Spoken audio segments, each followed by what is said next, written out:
Welcome back to Car Garage, everyone. I hope you're having a fantastic day. I know I am, because today I'm working on Old Pig, the Alaskan Overland rig. Pig's a 2001 LB7 Duramax GMC Sierra 3500 crew cab long bed dually with a freshly rebuilt 1982 Paris Valley camper on the back of it. And today we're going to be installing some loaded shocks made by Monroe. So let me tell you about these shocks a little bit. So they say that it's supposed to reduce your sag up to 1,200 pounds. I'll say that each shock probably is about 250 plus pounds. They are pretty stiff, pretty rigid. I'm about 220 pounds, and when I put all my weight on it, it barely moves. I'll show you that here in a second. I'm taking off the Bilsteins. There's nothing wrong with them. I just wanted to try these out and see what they do.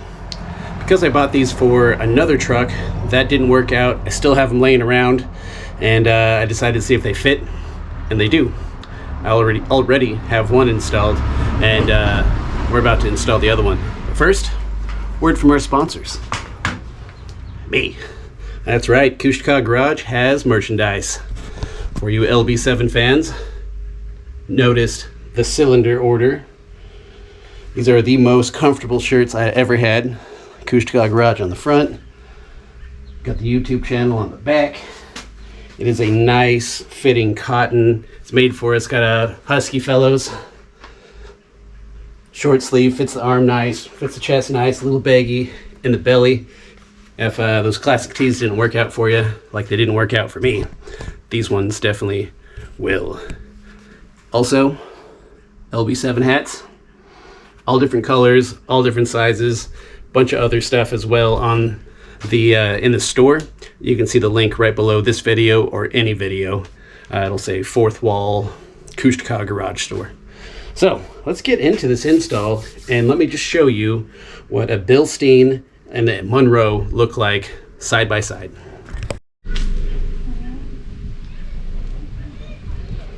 Okay, as you'll see, the Bilstein is about, I don't know, about maybe 3 inches longer than the Monroe. There are a couple of reasons for this. Bilstein is made for a 2.5 inch lift. I've seen people run them up to 4 inches, so that's a lot of travel. The cylinder is a little bit longer as well. However, the Monroe makes up for it with the spring. The other reason is, like I said, I got this Monroe for another truck, and that didn't work out. So I'm going to try it on Old Pig here. And this, from what I could tell, is made for fitment of a stock height, like Chevy 1500 or Yukon, and a plethora of other vehicles as well. However, the bolts fit, everything lines up, and I'm going to try it out just to see if I like it or not. They do make one for the Chevy 2500, and I imagine that's going to have just a little bit more travel.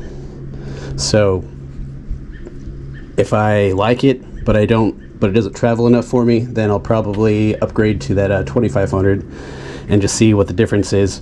But I think for a lot of flat ground, it's not really going to matter one bit for me, because I also have airbags on Pig, and so I don't have a whole lot of travel anyways. So this might help out, might help save my airbags, or it might rip everything apart. I don't know, or it might just be fine.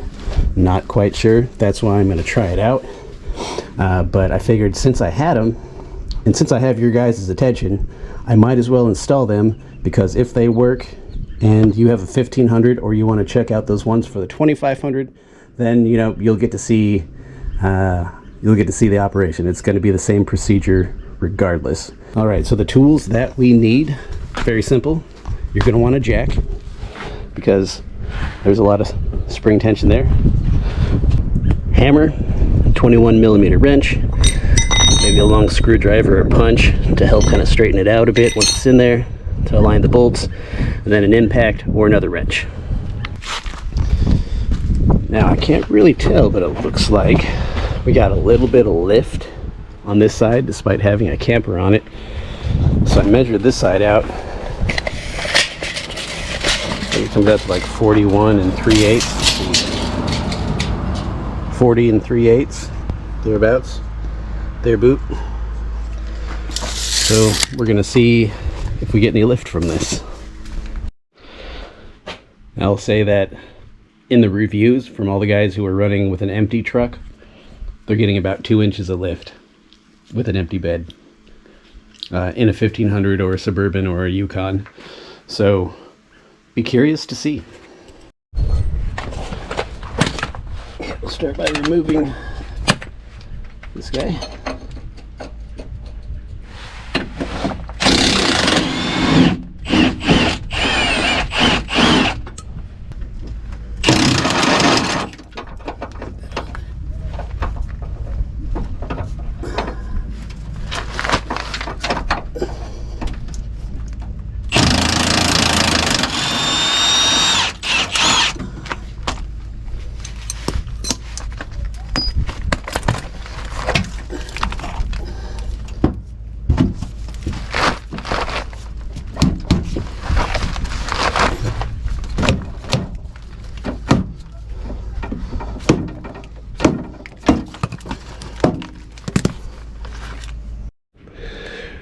Alright guys, it's the next day. I ran into a bit of a showstopper yesterday. I'll show you what I mean. I had to reverse everything that I did and reevaluate what I'm actually doing. So, as I was installing the new overload shock, I noticed that one of my mounts, one side is a little jacked and about to fall off. That's not safe, especially if you got overload shocks, because that provides a lot more pressure than, you know, just a regular old hydraulic shock or gas shock. So I reversed it, put my Bilsteins back on, and reevaluated the situation, and I found some new mounts I could weld on. I cut off the old ones, weld on the new ones, and I ordered those. And so with that in mind, I decided, just for the sake of this video, just for you guys, I hope you appreciate this, I'm going to go ahead and continue the install, finish the video, and just, you know, go take it around the block a couple of times and just kind of give you my impressions of the coilovers versus your standard gas shock, or in this case a Bilstein, which are, you can't really go wrong with a Bilstein. So I'll show you what I mean, and then I'm going to go ahead and install it, and then I'm going to be out of here in a couple of days on a trip going back to POW. So by the time I get back, that part will be arrived, and I'll go ahead and weld it in place, and we'll go romp on it a little bit harder, I think, and try it out. But that's okay, because I'm doing a bunch of framework anyways on pig. I'm not sure how much I'm going to film, because I'm kind of on a budget, so I may just give you updates. Oh, the friendliest neighborhood kitty comes to see me. How you doing? How you doing? So I'll show you kind of what I've been doing to the frame and where it's going, because I've got to go right there anyways. But anywho, let's go ahead and get you flipped around and go over there.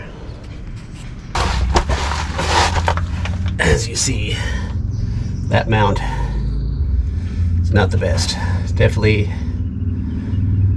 not good on a 1 ton. One side is good, the other side wants to fall off. It's no bueno.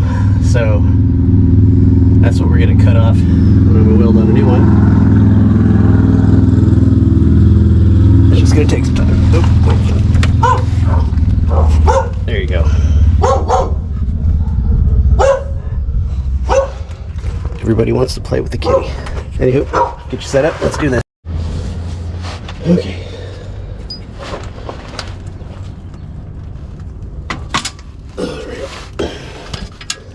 So we'll install the top first.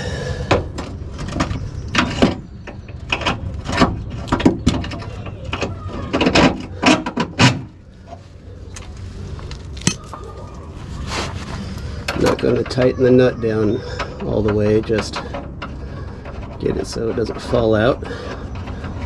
Not that it would. I'd say you can never be too careful, but I'm obviously kind of going against that by putting this thing in to begin with. Alright, now this next part, it's going to be fun. Get that straightened out. So as you see, we got to lift this up. 250 pounds or whatever it is. You can't just muscle it up, or at least I can't. Maybe if I was Ronnie Coleman back in the day. So, I'm going to take my jack here. And you see, we have these little ridges. I'm going to use that. Bring it back a little bit. Because as this comes up, it's going to move back this way. Try to line that up. Then we're going to very carefully jack this up so it gets in place.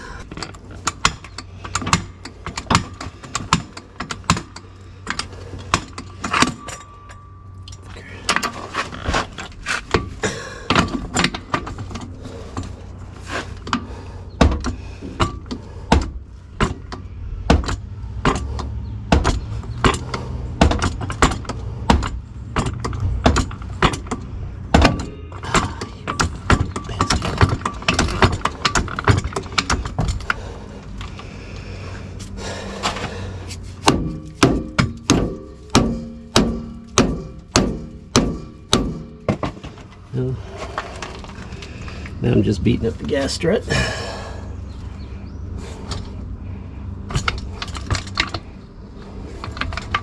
We got it in a little bit.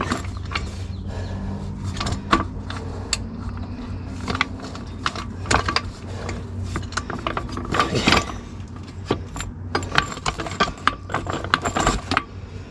Not the most graceful demonstration.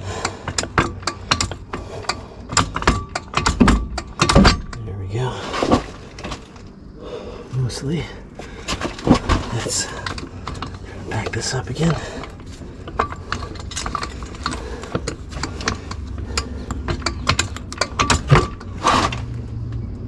Oh my goodness.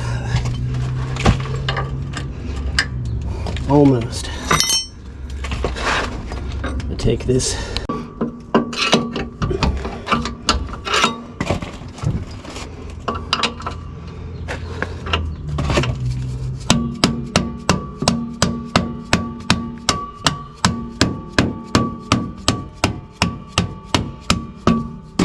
Your uncle.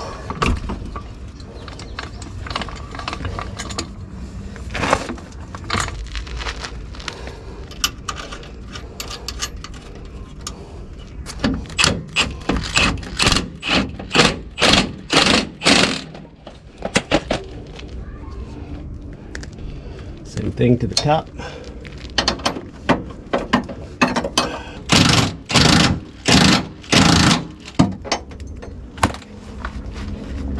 The side's on. Alright, since I took off the other side yesterday while I was reevaluating things, I had to go put that side on, and then we'll remeasure this side here, see if we gained any lift at all. No clue where that came from. Somewhere up in my truck. And go take it for a spin. I got some speed bumps around here, and we'll just kind of see what it does. See if it's a worthy investment. As you see, it is a little tough wrestling it into place, but it is 100% doable. Okay, check in with you in a second.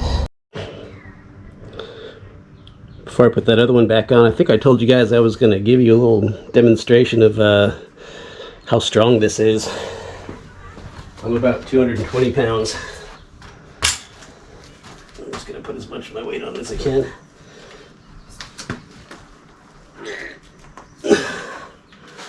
A pretty good couple inches. So it says it'll reduce up to 1,200 pounds, or reduce sag up to 1,200 pounds. I'm going to say each one is probably about 250 pounds or so. Oh, and I did measure the height on that side. We gained 1/4 of an inch. So, and that's loaded with the camper. And that thing, well, it says unloaded is about 800 pounds. I rebuilt it on the inside, added a bunch of extra weight, used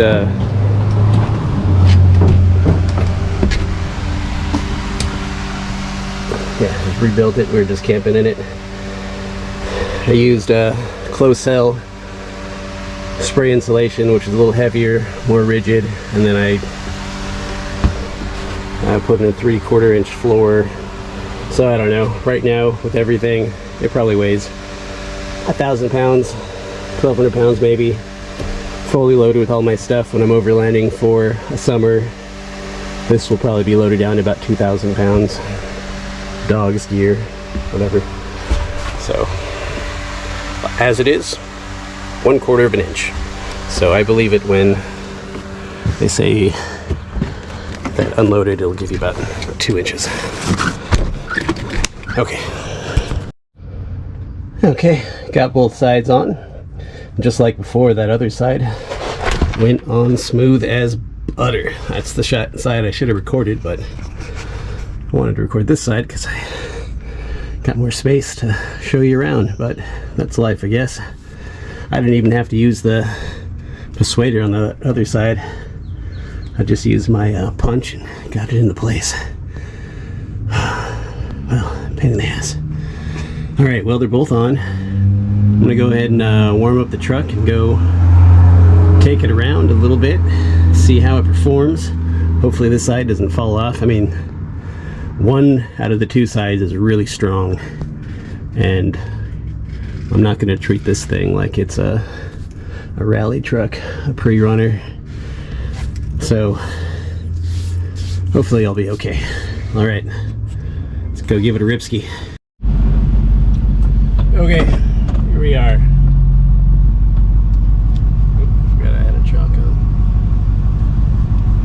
See how much it eliminates the sway back and forth. Not that it had a whole lot to begin with, because I got airbags and 1-ton suspension.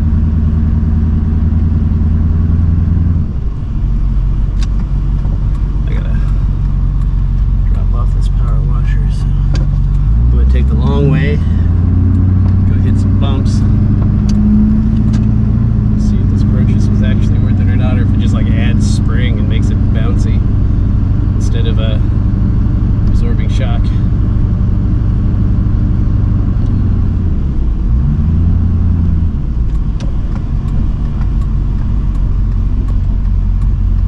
Okay, coming on our first speed bump.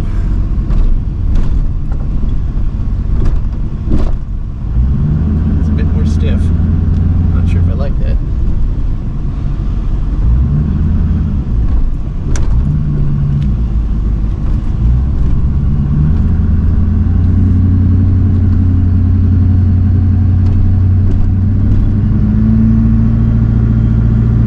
It does have good recovery when it's swaying back and forth. I'm gonna go take us up to speed here and that does.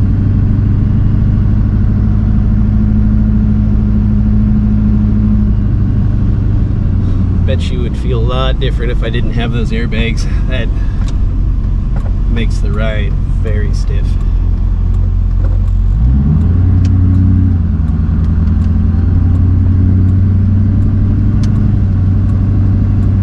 But it also makes it a lot easier to drive with a camper on, because I have full time with the camper driving on the back.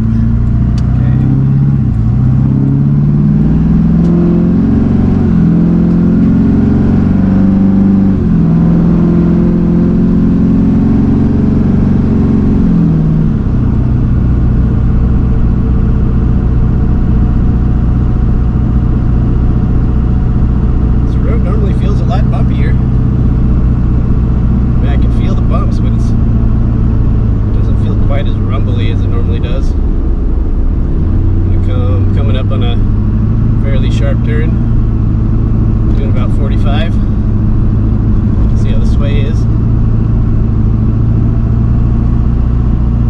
Not bad. I think it might eliminate a little bit of sway.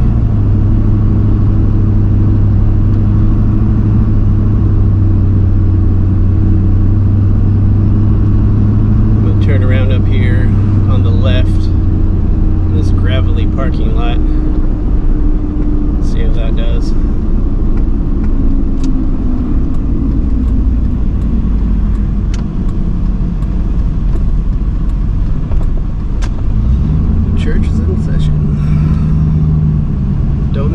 guys, just coming through.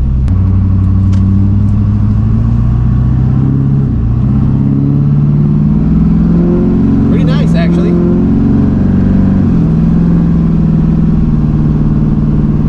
Okay, I like it. I like it. Doing 50 now. Around these corners. Oh, straight exhaust is gonna scare the kids.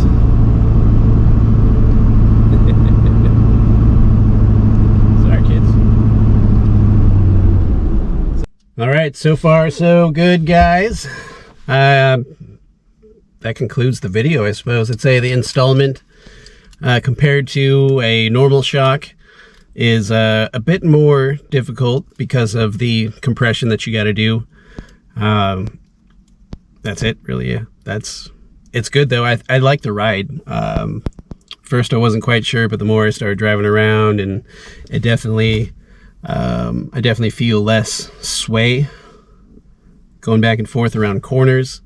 It does seem to level out pretty quick on the bumps, and I got a little bit of lift even though I have a camper on the back of it, so that's pretty sweet. So, you know, they're not that expensive, $100 or so.